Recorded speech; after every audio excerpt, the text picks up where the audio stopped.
Reporter breaking. KPCC പുനഃസംഘടനയിൽ ആശയക്കുഴപ്പം. K സുധാകരനെ അധ്യക്ഷ സ്ഥാനത്തു നിന്നും മാറ്റുന്നതിൽ സംസ്ഥാന കോൺഗ്രസിൽ രണ്ട് നിലപാടാണ്. K സുധാകരനുമായി K C. വേണുഗോപാൽ ചർച്ച നടത്തി. കൂടുതൽ നേതാക്കളുമായി ഹൈക്കമാൻഡ് കൂടിയാലോചനകൾ നടത്തും. തർക്കങ്ങളില്ലാതെ പുനഃസംഘടന പൂർത്തിയാക്കാനാണ് ശ്രമം. അടിമുടി പുനഃസംഘടനയാണ് ഹൈക്കമാൻഡ് ലക്ഷ്യമിടുന്നത്. റോഷിപാൽ വിവരങ്ങൾ നൽകും. റോഷിപാൽ, ഇപ്പോൾ പൂർണ്ണമായ പുനഃസംഘടനയിലേക്ക് പോകില്ല എന്നാണോ മനസ്സിലാക്കേണ്ടത്? പ്രസിഡന്റ് സ്ഥാനത്തു നിന്നും സുധാകരൻ മാറില്ല എന്നാണോ? എന്താണ് നമുക്കിപ്പോൾ ലഭിക്കുന്ന പുതിയ വിവരം? ഏത് തരത്തിലൊക്കെയാണ് ആശയക്കുഴപ്പം?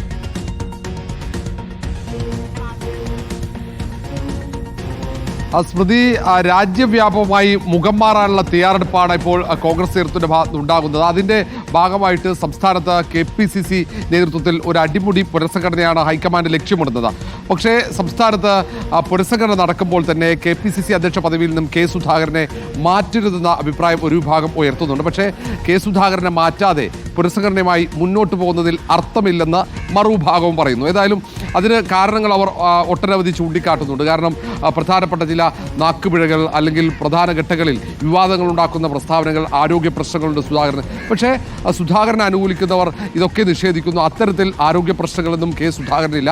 കെ സുധാകരന്റെ നേതൃത്വത്തിൽ മുന്നോട്ട് പോയി കഴിഞ്ഞാൽ മാത്രമേ തദ്ദേശ തെരഞ്ഞെടുപ്പിലും നിയമസഭാ തെരഞ്ഞെടുപ്പിലും കോൺഗ്രസിന് വലിയ മുന്നേറ്റം ഉണ്ടാക്കാൻ കഴിയുകയുള്ളൂ എന്ന നിലപാടാണ് അവർ ഉയർത്തുന്നത്. പ്രത്യേകിച്ച് അല്ലെങ്കിൽ സുധാകരനൊപ്പം എത്തുന്ന അല്ലെങ്കിൽ അതിനേക്കാൾ ഒരു പടി ഉയരത്തിൽ സഞ്ചരിക്കാൻ കഴിയുന്ന ഒരു നേതാവിനെ അധ്യക്ഷ പദവിയിലേക്ക് എത്തിക്കണം. ഇങ്ങനെയുള്ള അഭിപ്രായങ്ങളാണുള്ളത്. പക്ഷേ മറ്റു ചില അഭിപ്രായ വ്യത്യാസങ്ങൾ ഉള്ളതുകൊണ്ട് തന്നെ ഒരു വിഭാഗം നേതാക്കളൊക്കെ സുധാകരനെതിരെയുമുണ്ട്. പക്ഷേ ഇതൊക്കെ വലിയ പൊട്ടിത്തെറിയിലേക്ക് നീങ്ങുന്നുമില്ല. ഇതൊക്കെ വളരെ രമ്യമായി തന്നെ പരിഹരിക്കാൻ കഴിയുമെന്ന ആത്മവിശ്വാസമാണ് ഹൈക്കമാൻഡിനുള്ളത്. ഏതായാലും ഇതിൻ്റെ ചർച്ചകൾക്ക് ഇതിനോടകം തന്നെ തുടക്കമിട്ട് കഴിഞ്ഞു. സംഘടനാ ചുമതലയുള്ള AICC general secretary K C. Venugopal കഴിഞ്ഞ ദിവസം കെ സുധാകരനുമായി ഏറെ നേരം ആശയവിനിമയം നടത്തി. പ്രത്യേകിച്ച് പുനഃസംഘടനയുമായി ബന്ധപ്പെട്ടാണ്. ഏതു തരത്തിൽ പുനഃസംഘടന വേണം, കെ സുധാകരൻ ഒഴിയാനുള്ള സന്നദ്ധത ഇതുവരെ അറിയിച്ചിട്ടുമില്ല. കെ സുധാകരൻ തൻ്റെ നിലപാട് കൃത്യമായി AICC പ്രതിനിധി എന്ന നിലയിൽ തന്നെ കെ.സി. വേണുഗോപാലിനെ അറിയിച്ചു കഴിഞ്ഞു. അതുകൊണ്ട് തന്നെ ഒരുപക്ഷേ പുനഃസംഘടന മുന്നോട്ട് കൊണ്ടുപോകുമ്പോൾ കെ സുധാകരൻ മാറിയില്ലെങ്കിൽ മറ്റു ഭാരവാഹികളെ മുഴുവൻ മാറ്റും. പ്രത്യേകിച്ച് കഴിഞ്ഞ കുറച്ചു കാലമായി ഹൈക്കമാൻഡ് പ്രതിനിധികൾ സംസ്ഥാനത്ത് പരിശോധന നടത്തിയപ്പോൾ ഭൂരിഭാഗം KPCC ഭാരവാഹികളും അവർ കൃത്യമായി പ്രവർത്തന രംഗത്തില്ല. പലരും പദവി മാത്രമായി ഉപയോഗിക്കുന്നു, അല്ലാതെ പ്രവർത്തന രംഗത്ത് സജീവമല്ല. ചില DCC അധ്യക്ഷന്മാരും കൃത്യമായി പ്രവർത്തന മികവ് പുലർത്തിയിട്ടില്ല. അങ്ങനെയെങ്കിൽ ആ പ്രവർത്തന മികവ് പുലർത്താത്ത DCC അധ്യക്ഷന്മാരെ വളരെ പെട്ടെന്ന് തന്നെ നീക്കം ചെയ്യുക.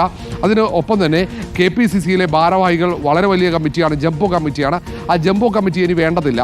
ഏതാണ്ട് ഭാരവാഹികളുടെ എണ്ണം താരതമ്യേന നന്നായി കുറയ്ക്കുക എന്ന നിലപാടിലേക്ക് ഹൈക്കമാൻഡ് എത്തും. അതാണ് ഹൈക്കമാൻഡ് അഭിപ്രായം, ഹൈക്കമാൻഡ് നിലപാടതാണ്. പക്ഷേ സാധാരണഗതിയിൽ എല്ലാ തവണയും പുനഃസംഘടന നടക്കുമ്പോൾ ഹൈക്കമാൻഡ് ഈ ഭാരവാഹികളുടെ എണ്ണം കുറയ്ക്കാൻ ആഗ്രഹിച്ച് പുനഃസംഘടന തുടങ്ങുമെങ്കിലും പിന്നീട് ഇവിടെ ചർച്ചകൾ നടക്കുമ്പോൾ വിവിധ ഗ്രൂപ്പുകളുമായി ആശയവിനിമയം നടത്തുമ്പോൾ അവർ നൽകുന്ന പട്ടിക അത് അംഗീകരിക്കുമ്പോൾ അത് ജംബോ കമ്മിറ്റിയായി മാറുന്നതാണ് പതിവ്. പക്ഷേ ഈ തവണ ഗ്രൂപ്പുകൾക്ക് അതീതമായി, പതിവ് പല്ലവിയാണ് ഗ്രൂപ്പുകൾക്ക് അതീതമായുള്ള പുനഃസംഘടന. പക്ഷേ ഈ തവണയെങ്കിലും ഗ്രൂപ്പുകൾക്ക് അതീതമായി പുനഃസംഘടിപ്പിച്ച് പരിചയ സമ്പത്തുള്ള നേതാക്കൾക്ക് ചുമതല നൽകണം എന്നൊക്കെ അഭിപ്രായങ്ങളുണ്ട്. പ്രത്യേകിച്ച് ഏറ്റവും മുതിർന്ന നേതാക്കളെ ഈ KPCC ഭാരവാഹികളായി നിർത്തണം, അവരെ കൂടെ ഉൾപ്പെടുത്തിയുള്ള കമ്മിറ്റിയാണ് വേണ്ടത്. യുവാക്കൾക്കും വനിതകൾക്കും പ്രാതിനിധ്യം കൊടുക്കണമെന്നത് രാഹുൽ ഗാന്ധിയുടെ നിലപാട് കൂടിയാണ്.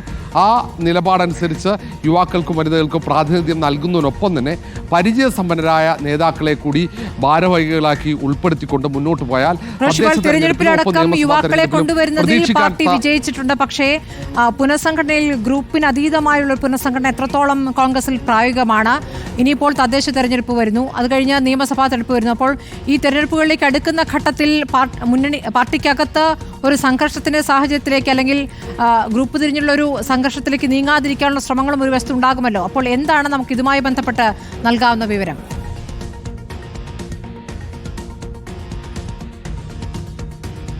ഇതിൽ ഏറ്റവും പ്രധാനപ്പെട്ടത് അങ്ങനെ ഒരു തർക്കത്തിലേക്ക് കാര്യങ്ങൾ എന്തായാലും ഹൈക്കമാൻഡ് എത്തിക്കില്ല. കാരണം നേരത്തെ ഗ്രൂപ്പുകൾ സജീവമായ കാലഘട്ടത്തിലുള്ളതുപോലെ പരസ്യമായ ഒരു വാക്പോരൊന്നും എന്തായാലും ഇനി ഉണ്ടാകില്ല.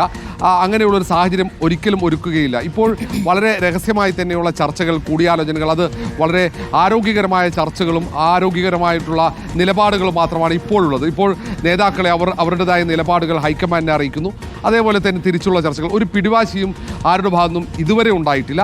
ഹൈക്കമാൻഡ് ആണെങ്കിൽ അങ്ങനെ ഒരു ശക്തമായ ഒരു തീരുമാനമെടുത്ത് നേരത്തെ തെന്നല ബാലകൃഷ്ണപിള്ളയെ അനുമതിയില്ലാതെ മാറ്റുന്നു, മുല്ലപ്പള്ളി രാമചന്ദ്രൻ അതുപോലെ തന്നെ മാറ്റുന്നു. അങ്ങനെയുള്ള ഒരു KPCC അധ്യക്ഷ പദവിയിൽ നിന്ന് കെ സുധാകരനെ മാറ്റാൻ ഏതായാലും ഹൈക്കമാൻഡ് തയ്യാറല്ല. രമ്യമായി കെ സുധാകരൻ സന്നദ്ധനാണെങ്കിൽ അധ്യക്ഷ പദവിയിൽ നിന്ന് മാറ്റും, പകരം ഏറ്റവും നല്ല ഒരാളെ ആ ചുമതലയിൽ നിർത്തും. പക്ഷേ അങ്ങനെ ഇപ്പോഴത്തെ സാഹചര്യത്തിൽ അങ്ങനെ ഒരു തീരുമാനത്തിലേക്ക് എത്താൻ കഴിഞ്ഞിട്ടില്ല. പ്രാഥമികമായ ചർച്ചകൾ മാത്രമാണ് KC വേണുഗോപാൽ നടത്തി കഴിഞ്ഞത്. ഇനിയും ചർച്ചകൾ തുടരും.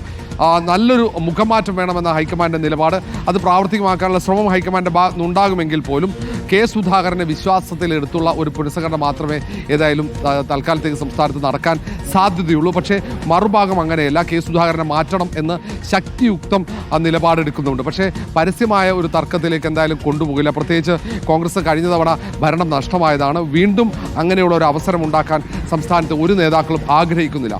അതുകൊണ്ട് എല്ലാവരും ഒരുപോലെ തന്നെ കോൺഗ്രസ് തിരിച്ചു വരണമെന്ന് ആഗ്രഹിക്കുന്നുണ്ട്. അതുകൊണ്ട് പരസ്യമായ ഒരു വിഴുപ്പലക്കലിലേക്ക് കാര്യങ്ങൾ എത്തിക്കാതെ രമ്യമായി ഒരു പുനഃസംഘടന പൂർത്തിയാക്കുക, പാർട്ടിയെ ശക്തമായി തിരിച്ചു കൊണ്ടുവരിക എന്ന ഒരേ താല്പര്യമാണ് എല്ലാ വിഭാഗങ്ങൾക്കും ഉള്ളത്. അതുകൊണ്ടാണ് കെ സുധാകരനെ മാറ്റുന്നുണ്ടെങ്കിൽ അതിന് ശക്തനായ ഒരു നേതാവ് തന്നെ പകരക്കാരനായി വരണമെന്ന നിലപാടിലേക്ക് എ ഗ്രൂപ്പ് ഒക്കെ എത്തുന്നത്. ഐ ഗ്രൂപ്പ് ആ കാര്യത്തിൽ ഒരു വ്യക്തമായ നിലപാട് ഇല്ല. പക്ഷേ കെ സുധാകരനൊപ്പം ആണ് രമേശ് ചെന്നിത്തല അടക്കമുള്ള പല നേതാക്കളും സുധാകരന് ഒപ്പം ഉള്ള ഒരു നിലപാട് സ്വീകരിക്കുന്നുമുണ്ട്. ഏതായാലും ചർച്ചകൾ വളരെ വിശദമായി തന്നെ മുന്നോട്ട് പോകും. ദീപാദാസ് മുൻഷി അടക്കം ഇനി ചർച്ചകളിലേക്ക് സജീവമാകും. കാരണം ഇനി KPCC ഭാരവാഹികളെ കണ്ടെത്തണം. അതിൽ ചില നേതാക്കളുടെയൊക്കെ പട്ടിക തയ്യാറായി കഴിഞ്ഞു. അതിൽ എണ്ണം താരതമ്യേന കുറയ്ക്കണമെന്ന അഭിപ്രായമുണ്ട്. കാരണം രാഷ്ട്രീയകാര്യ സമിതി തന്നെ ഒരു ജംബോ കമ്മിറ്റിയായി മാറിയ സാഹചര്യമുണ്ട്.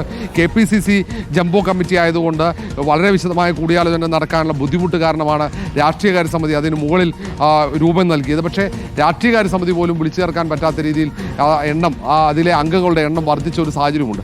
അതുകൊണ്ട് ഇനി അങ്ങോട്ട് ഈ എണ്ണം കുറച്ച് കൂടുതൽ പ്രവർത്തനക്ഷമമാക്കി തദ്ദേശ തെരഞ്ഞെടുപ്പിൽ വലിയ മുന്നേറ്റമുണ്ടാക്കി 2026 നിയമസഭാ തെരഞ്ഞെടുപ്പിൽ UDFന് തിരിച്ചുവരവുള്ള സാഹചര്യം ഒരുക്കുക എന്ന വലിയ ലക്ഷ്യമാണ് പുനഃസംഘടനയാണ് കോൺഗ്രസ് ആലോചിക്കുന്നത്. അതിനുള്ള ചർച്ചകളാണ് തുടങ്ങി വെച്ചിരിക്കുന്നത്.